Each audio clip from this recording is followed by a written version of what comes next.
Hello and welcome to our fall 2021 semester change of major and information session for the College of Engineering and Applied Science.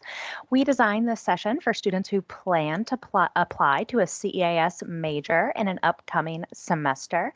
This is part of a year-long calendar of events that we have available for all of our FEP change of major and transition students. Each of these events are focused on different aspects of the transition experience, like learning about majors or connecting with faculty and staff. Today, our big goal is to provide you with an in-depth look at the CEAS application criteria, our review process, and ways for you to get involved in CEAS prior to acceptance to that major. I can see that we have a couple of extra people joining us. I just want to refer us back to the link that Vicki provided in the chat and the joining instructions on the screen. So if you just got in, please join so that you can follow along and participate in today's meeting. And this is the first question that we have for all of you. We do want to make sure that our session today is relevant to everyone who is here and that our goals align with yours. So if you haven't already, go ahead and log in and we will kind of stand by and wait to see what you are hoping to learn today.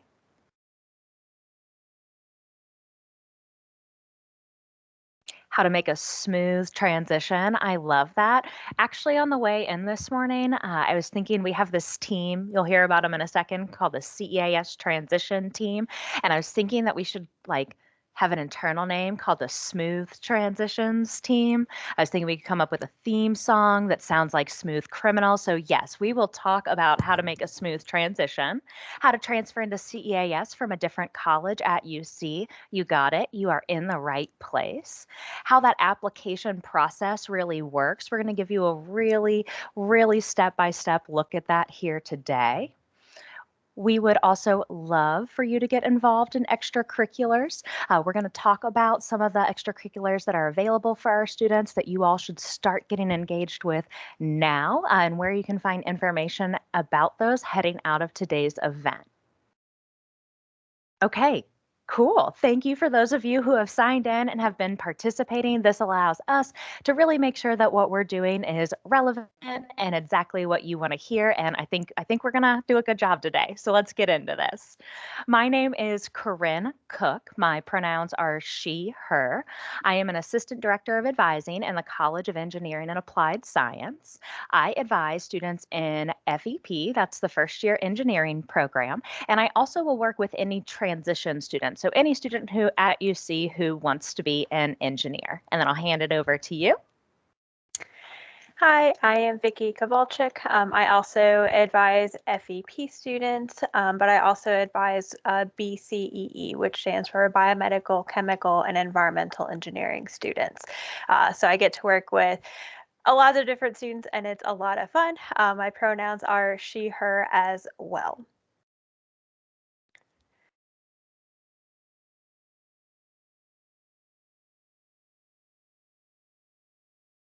So just to kind of give you a little bit of an overview of what you're getting with advising in CEAS. We have a big network. There's a lot of us, so you have a huge support behind you. So you've got us as academic advisors, such as Corinne and myself. You have our transition team that Corinne alluded to, which is advisors and staff members across the entire university coming together to make sure that you have everything that you need for a smooth and successful transition. We also involve our CEAS faculty in everything that we do. We'll hear about how they are integrated into your curriculum and the process for changing your major as well. And we also incorporate a lot of our student leaders across campus into everything that we do as well. So just know that we are here, we're supporting you so that you get everything that you need.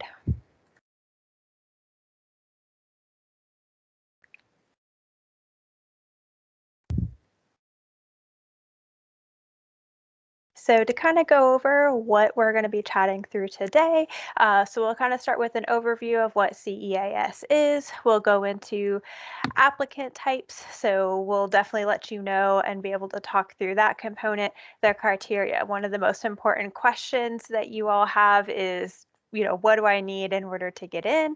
That application and the review process, some of the main questions you all had at the beginning. So we'll definitely be spending a lot of time there. And then that engagement piece. So working to make sure that you are comfortable with everything and being able to start getting engaged as early as you would like. So to start off with an overview, we're going to kind of chat through our programs. So we have major clusters within the college. So just to kind of give you the head show of what they are. So we've got aerospace, mechanical, and mechanical engineering technology as one cluster. The biomedical, chemical, and environmental as another. So that's students that I get to work with as well. And then we also have our CAECM, which is Civil, Architectural, and Construction Management. And our fourth cluster is our EECS. One of the things to highlight here is we actually have a brand new program that you all will be able to apply into, which is the cybersecurity. This group also encompasses computer engineering, computer science, electrical engineering, and electrical engineering technology. So a little bit about the curriculum. So we are a 5-year program. Part of the reason for that is you're integrating 4 to 5 co-op rotations into your curriculum. So you're still spending 8 academic semesters with us in academics, but then you're also incorporating those 5 co-op semesters. So our curriculums, because of the co-op rotation, is very lockstep. So lockstep means you pretty much need to follow it, and we need to get you on track. If for some reason you're off or not quite following it directly, that's where we as your academic advisors will play a big role in making sure that you get caught up and on track and stay on track with your curriculum. So we don't want your graduation to be delayed in any way. And you will be alternating your academic and co-op semesters once you start your co-op rotations. So students will be starting their co-op rotations generally in their second year, usually in the fall or the spring semester, but some students might be starting in the summer of their second year or maybe potentially in the fall of their third year, depending on where they are when they enter in our program. So don't be alarmed if you don't co-op right away in your first couple of semesters. Just know that we're making sure that you have a successful pathway to graduation, and you will be alternating your co-op rotations as well. And leading into that is your academic advisors. So those are advisors such as myself in our declared programs, and we all have a team of advisors. So for aerospace, mechanical engineering technology, you have a team of a great 3 advisors. We are split by last names. So you'll be able to take a look at that. And we also have some of the links in the chat as we're going through, so you can follow along with those links. For biomedical, chemical, environmental, there are 3 of us on this team as well. Civil, architectural, and construction management, we have a great team of 2. And our ECS cluster has 4. The nice part about this is no matter what, you're always getting support. So if I'm ever out, my students also have Caitlin and Linda to go to. If Mr. Daniels is ever out for EECS, his students also have Jacob, Beth, and Madeline to be able to support them. So that's one of the great things is you always have a team of people backing you. We are experts in the majors that we work with. So sometimes students will ask, well, what if I change my major to something else? And I'll be like, I'm not entirely sure, but that's where we all coordinate together to make sure you're getting the best information possible, because we are each other's experts that we refer each others to.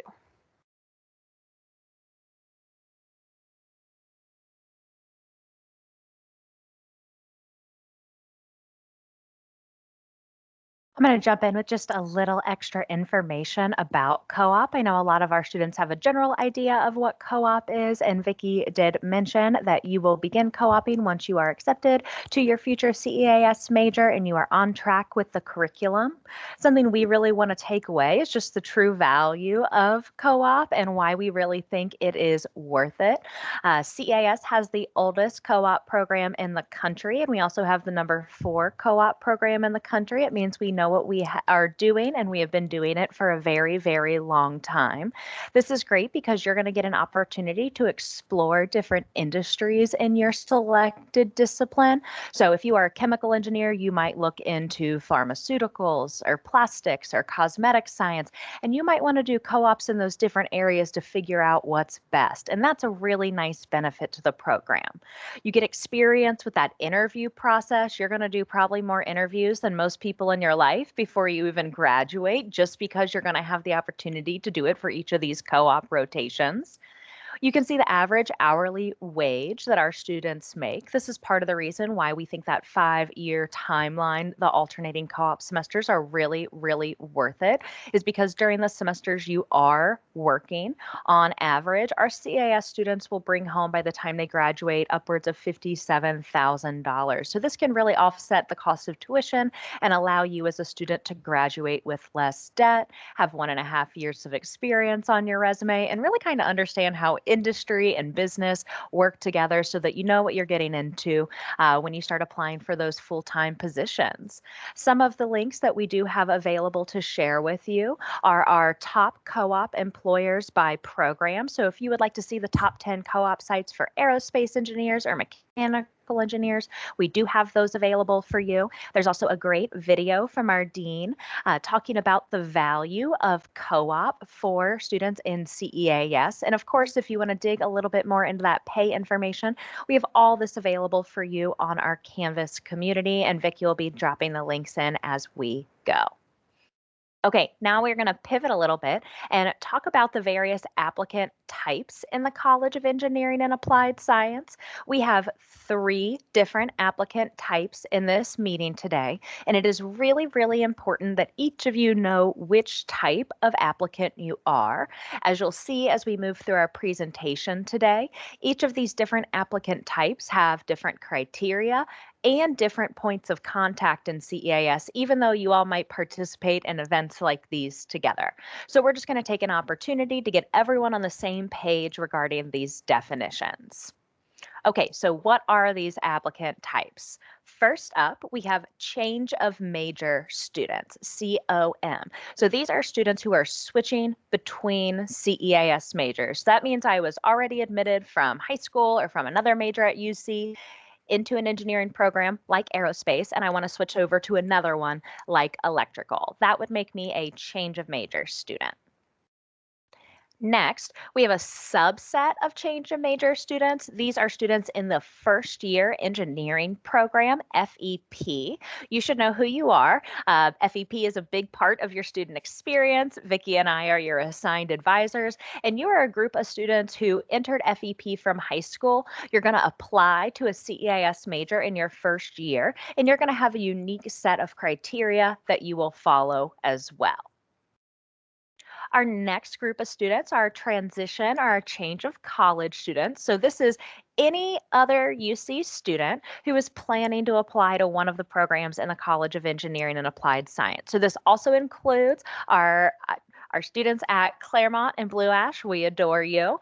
In addition to students who are currently in programs on the Clifton campus, like an exploratory student or a physics student who's hoping to switch into an engineering major. So look it over. I think at this point you might know which one you are, but we are going to do a little check-in, see who's still awake out there. We're going to have you pull up that poll, and we want to hear who is here with us today. What type of applicant are you? Are you a change of major, coming in strong to start us off, FEP, transition, or are you still unsure?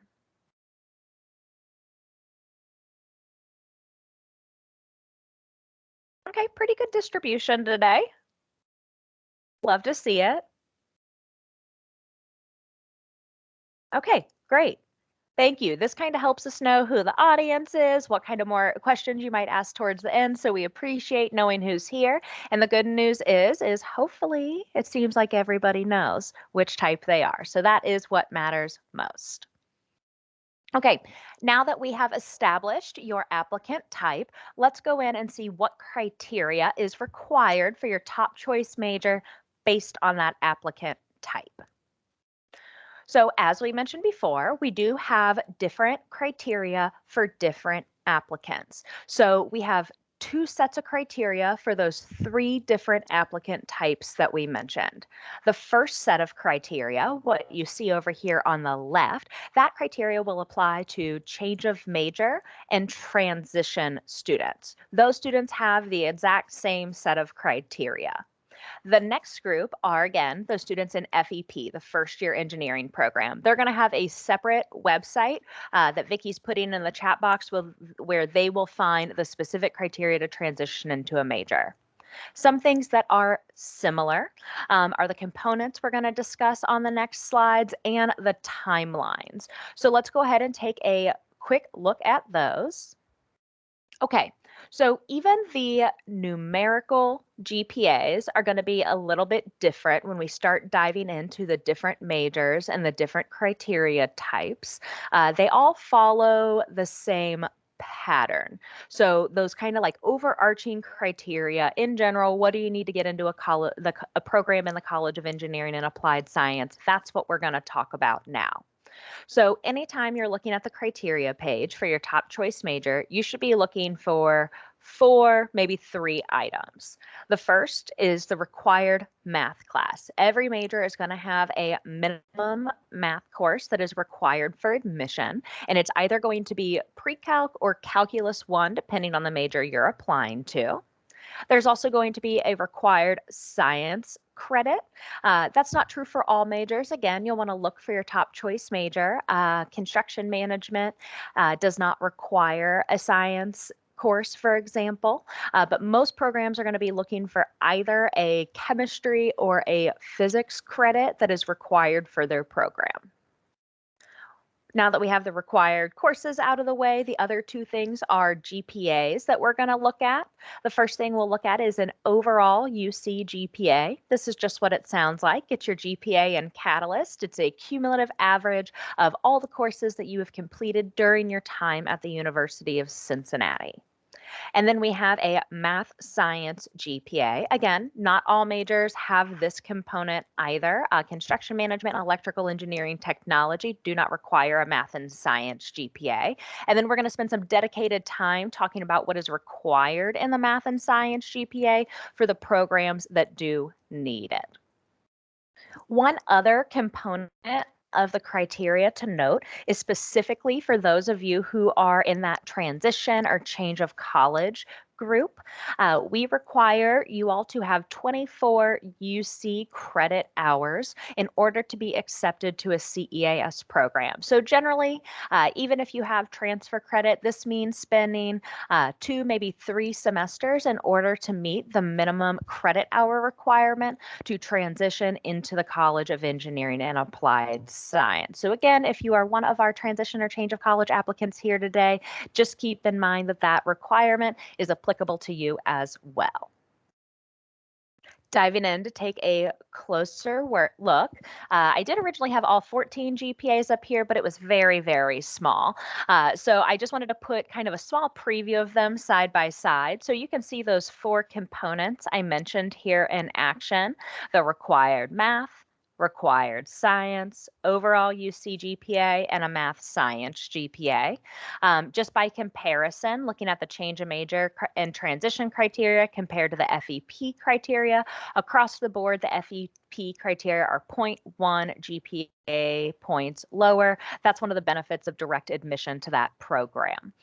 So I encourage you to pull up the respective criteria page, go find your top choice major, and identify based on your applicant type those required courses and GPAs for admission. All right, let's talk about that math and science GPA. I said the overall UC GPA was easy and straightforward, and that is definitely true. We are literally just going to go into Catalyst and pull your overall GPA when grades come out.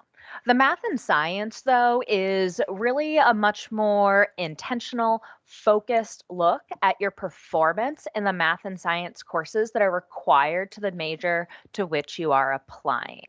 So this is very important because not only do we want to assure that you are excelling in all of your classes, like music of the Beatles or intro to ceramics, we also want to make sure that you're excelling and you're going to do well in subsequent math and science courses. So not just that you do well in Calc 1, but you're going to go on and do well in Calc 2 and so on and so forth.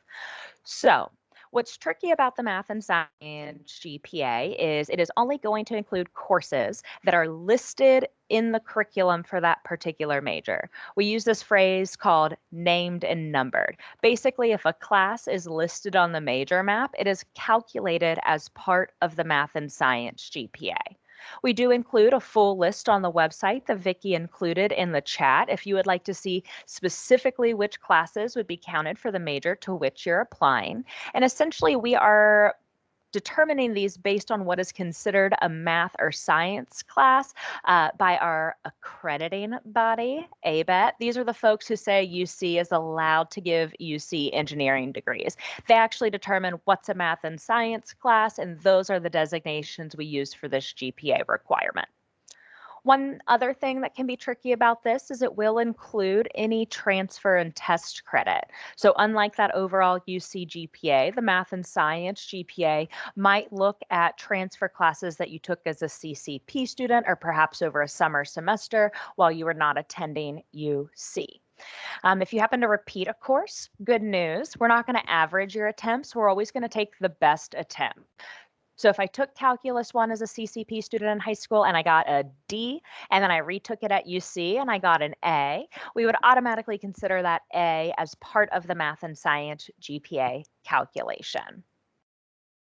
If that seems like a lot for you as an individual applicant to remember, you're right, it kind of is. And we've tried to make this really, really easy. So again, we have the website that Vicki included in the chat where you can find all the courses, all the details of this requirement. But I also encourage you to just download our math and science GPA calculator. So you'll get a link in the chat box. You can also just type in tinyurl.com/MSGPA. And what that's going to do is it is just actually going to automatically download the computer to your desktop, the calculator to your desktop so that you can start using it. I'm going to do a very, very quick demo just so you know how this works.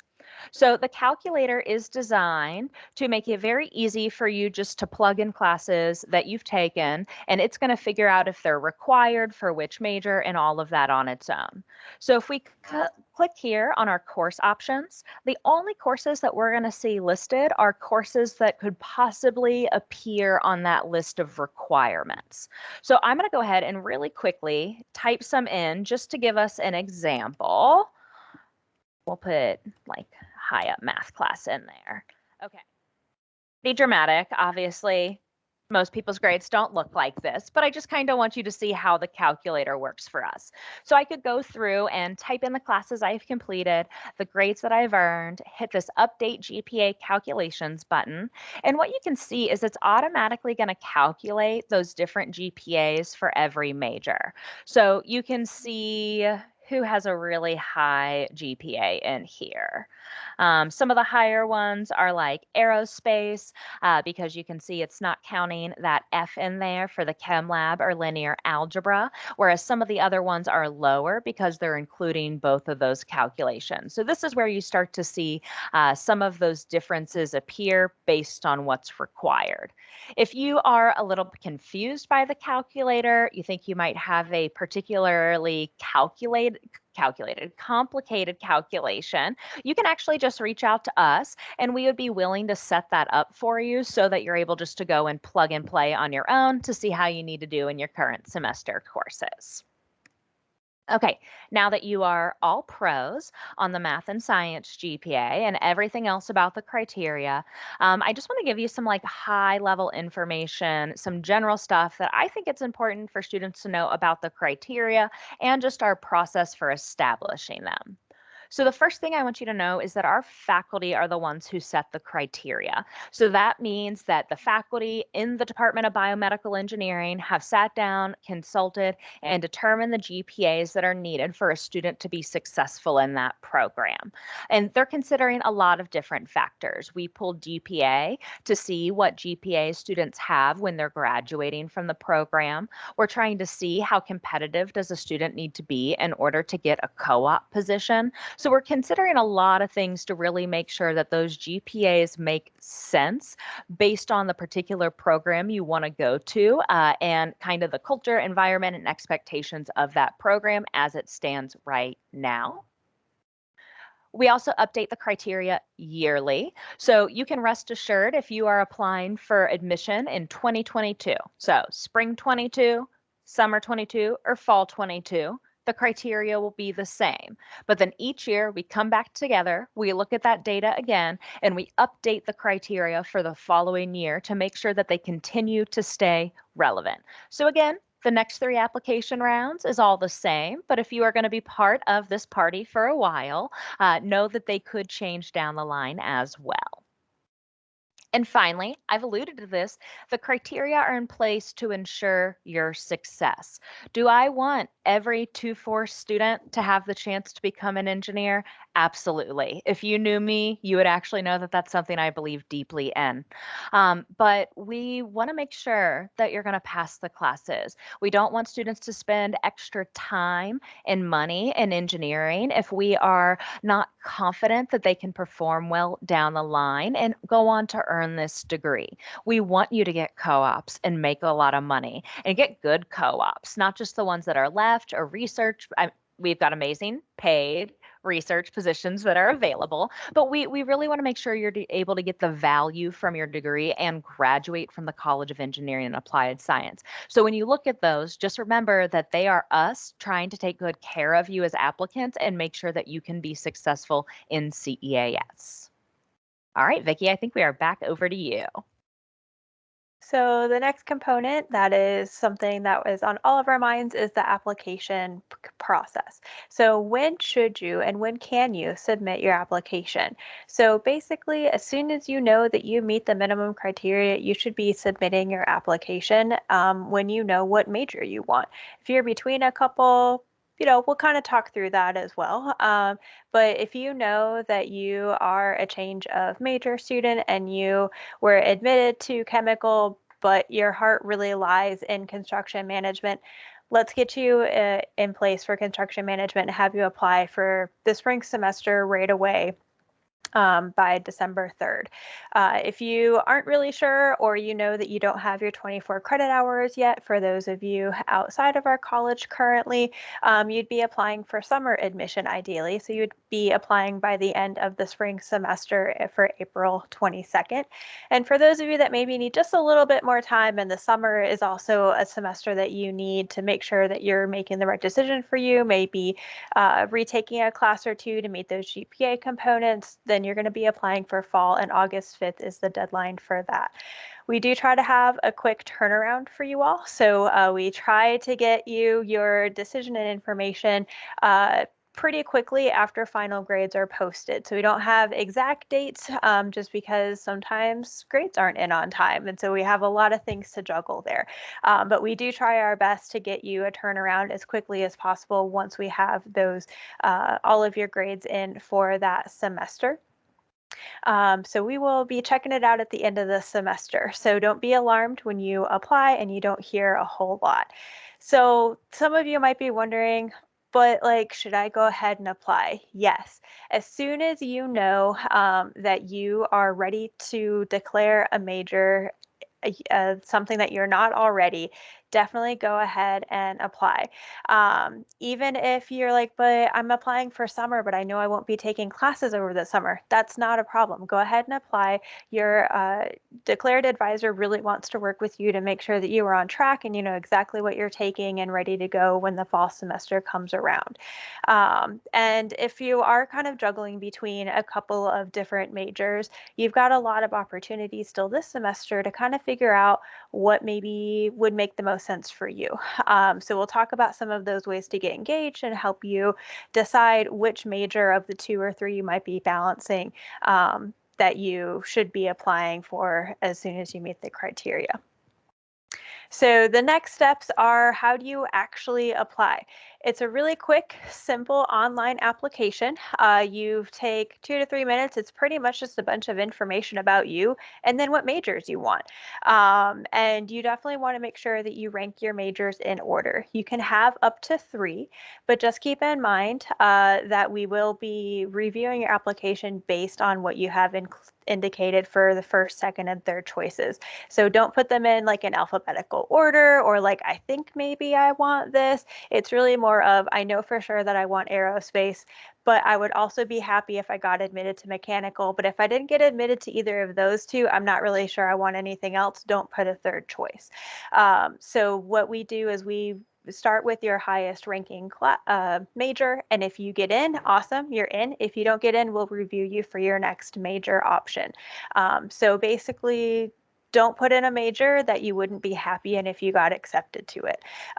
One of the biggest things that happens for a lot of students is they're like, oh, I can put up to 3. So they put 3, they get admitted to their second or third choice. It's really not something that they want, and they're going through this process all over again the next semester, and they maybe feel stuck in a major that they really didn't want to be in.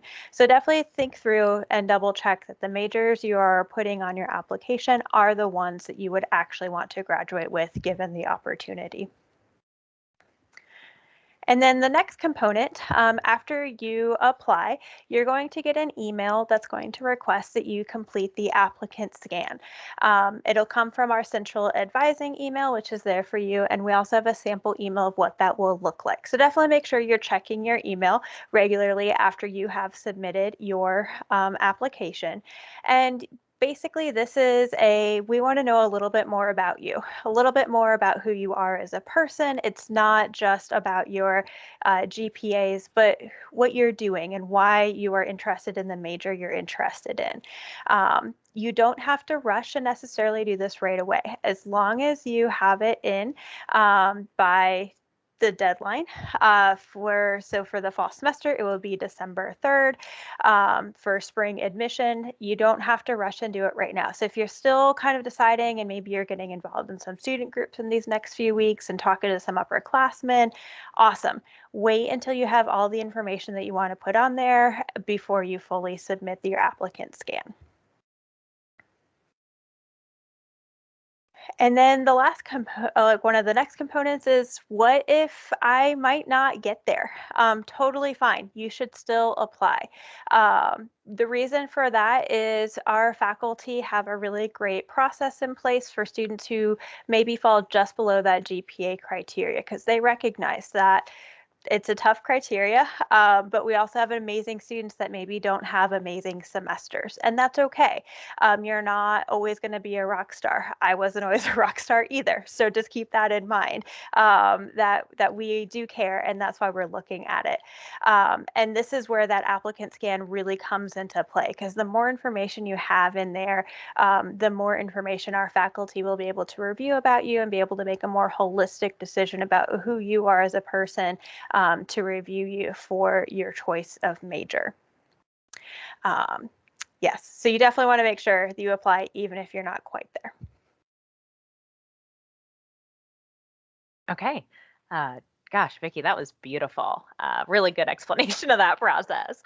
Okay, now I'm going to come in and talk to you about the actual process for reviewing applications.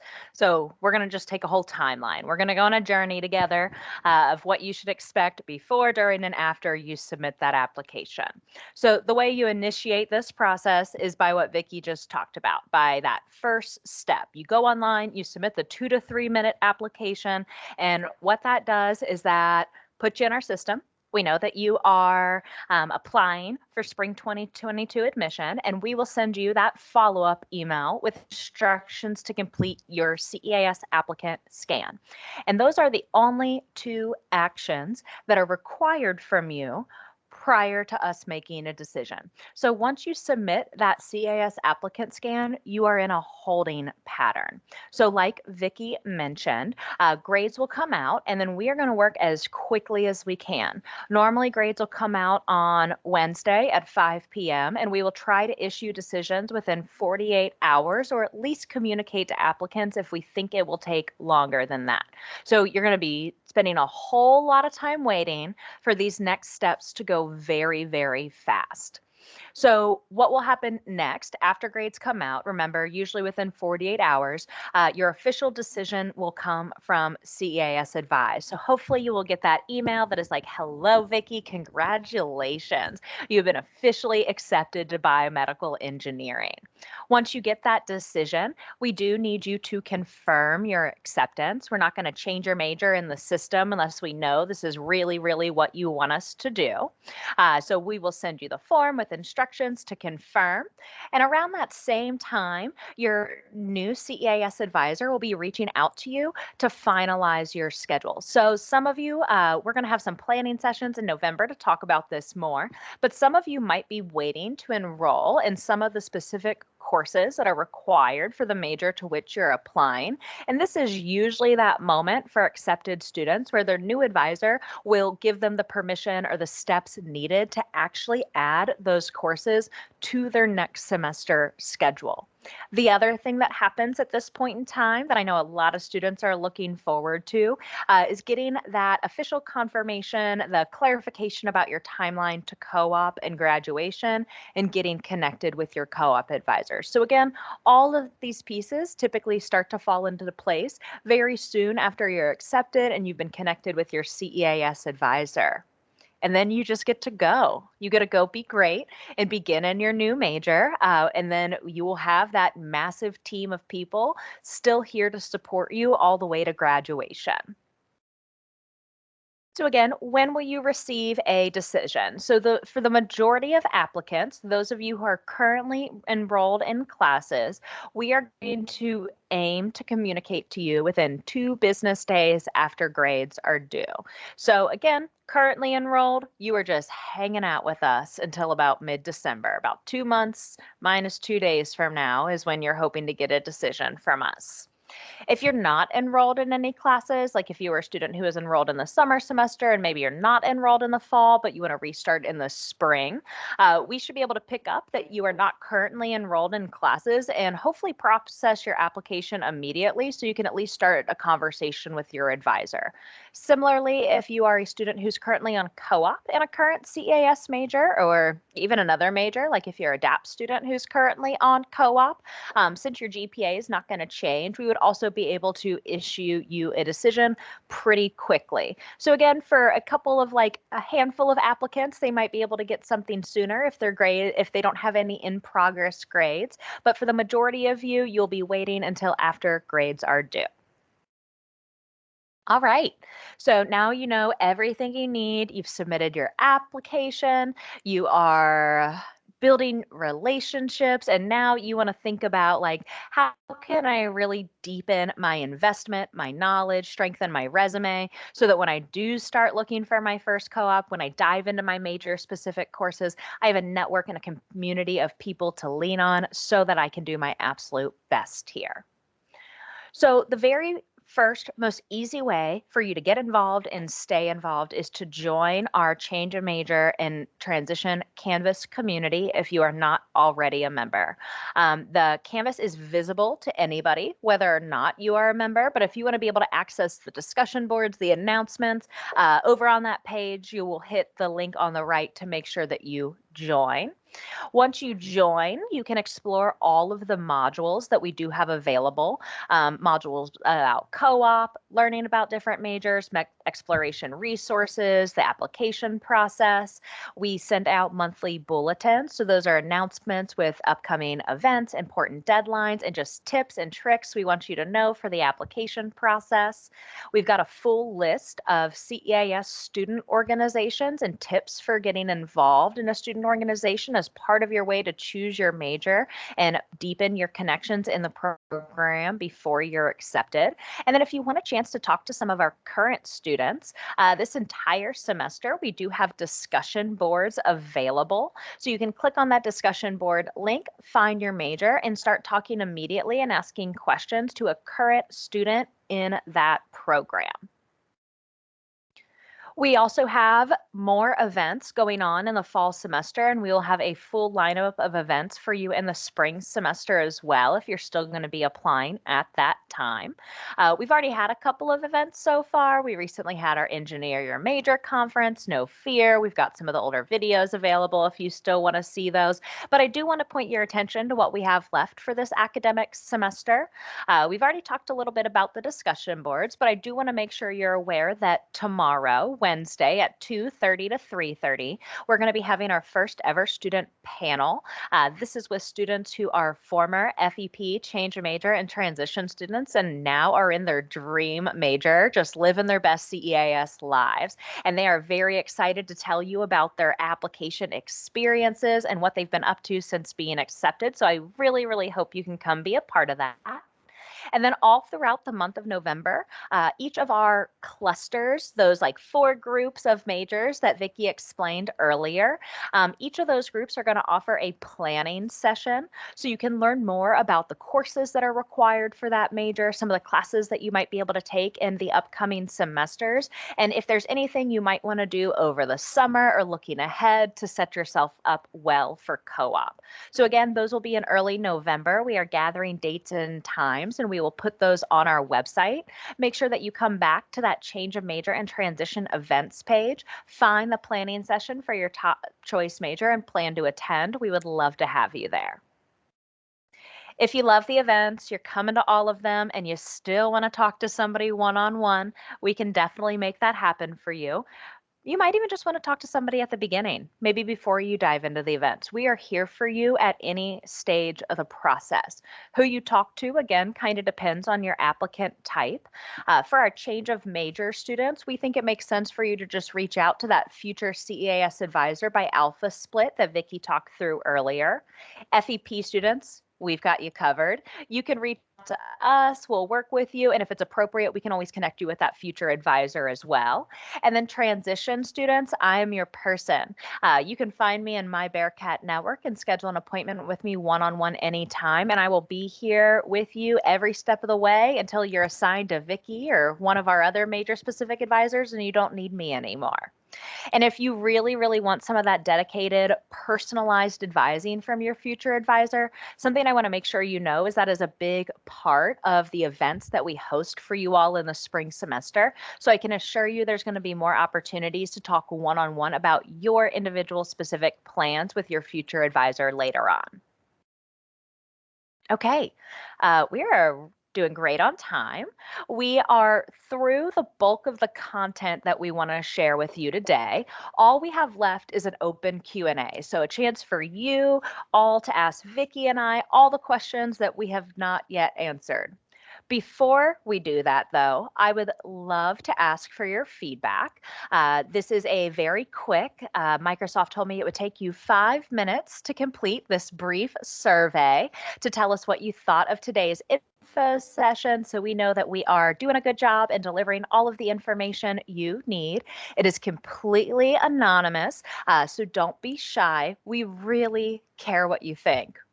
We want this to be perfect for you. So if there's anything you would like to see or have done differently or dream of in the future, this is your place to share that information. I am going to drop that link in the chat so that you have it available, and then we can go ahead. Oh, Vicki's on it. Thank you. I'm going to go ahead then to the next slide, and we can open it up for questions. Okay.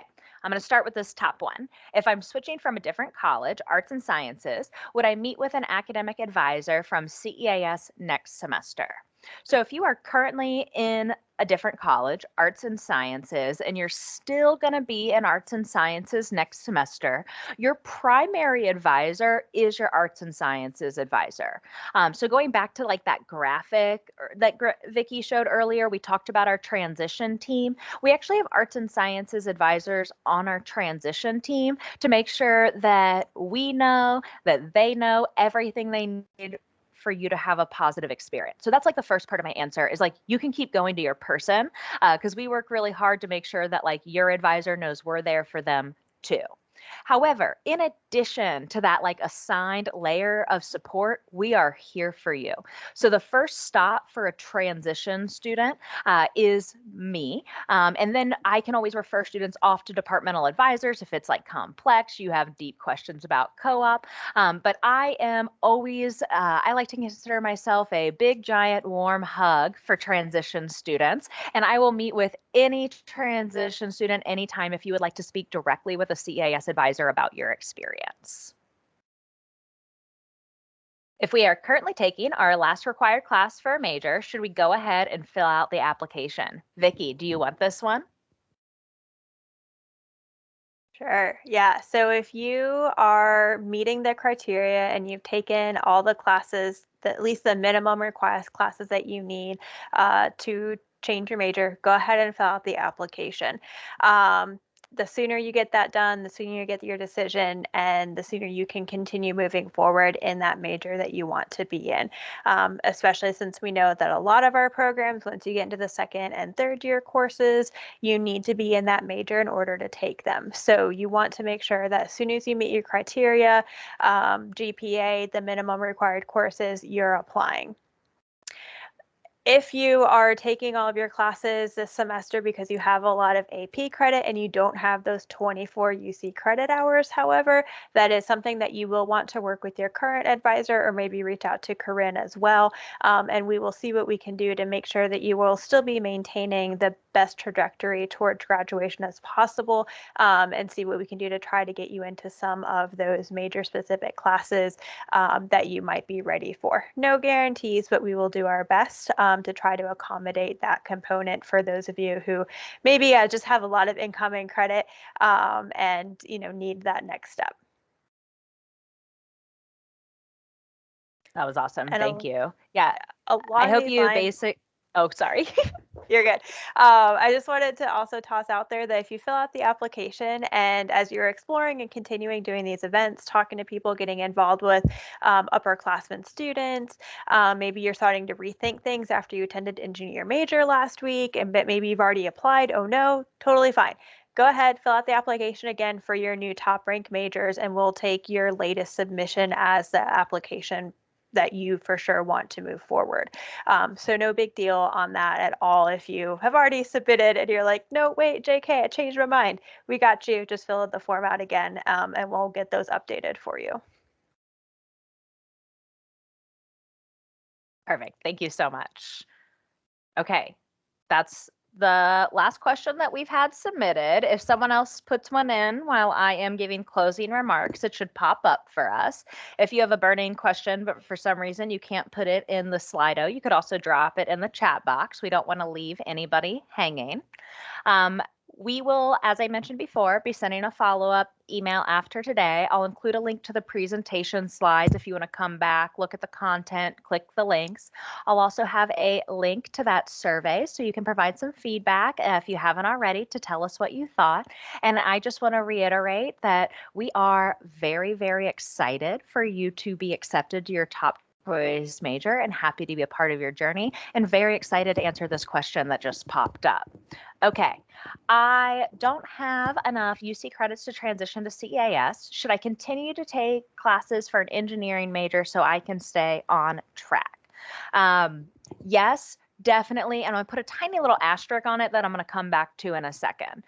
Kind of our goal at any given time as an advisor working with someone who's applying to an engineering major is to do everything in our power to keep you as close to on track with that program as possible and to use the resources and systems we have in place as advisors to make that happen. So I'm going to give an example. If I am in exploratory studies and I am destined to be a biomedical engineer, and I know that biomedical engineers take BME 1050 in the spring semester. It's a CAD class. You'll love it. It's with Dr. B. She's the best. That class is open to exploratory students or any other student at UC, any non-majors. There isn't a math prerequisite on it, and it's only offered in the spring. So as an advisor working with a student who wants to get into biomedical, most of the time I'm going to be recommending that a student take that class so that they can stay on track, especially since I know it's not offered again in a year. So the general answer to this is yes, you should absolutely continue doing whatever you can. And if engineering classes are available, work with your advisor to enroll in those so that you can stay as close to on track as possible. I mentioned there is an asterisk. The reason there's an asterisk is I also sometimes it does come a time where I think you an advisor, if you've been at this for 19 years, or maybe let's say you've been trying to be an engineer for 19 semesters, right? At some point you might run out of classes to take. We do try to make sure some of our higher level classes are blocked to students in the major, just because we don't want you to get too far into the degree and then not be accepted and not able to earn it. So there could come a time where you hit a wall and there aren't more engineering classes for you to take. Sometimes it might be a conversation about GPA and the likelihood of your ability to meet the criteria, and if you should keep moving more deeply into the curriculum. But these are all conversations you should absolutely be having one-on-one with your advisor or a CEAS advisor. But I think that's probably 0.5% of you out there, which would be a foot of somebody based on our current attendance numbers. So for most of the people in the room, I'm going to bank on yes, you should continue to work with us to stay on track for the curriculum for the program you want to be in. So to double check, if you're not taking classes and you have already submitted your change of major application, you should receive a response in 2 weeks. If your application is in and it's lingered more than 2 weeks, send me a quick email and I'll take a look at it. It could just be a little backlog in our process, but we are trying to move those through and you are eligible for an earlier decision. So again, if it's been longer than 2 weeks, you can just reach out to me directly and I can dig a little bit more deeply into that. Okay, I'm going to say that does it. We are going to go ahead and wrap up, and I just want to remind you that we are here. So if there are any other questions, please email us, reach out to us for a meeting. We love to help you make your dream of being an engineer come true. All right, you all have a great night. Thanks for being here. Take care.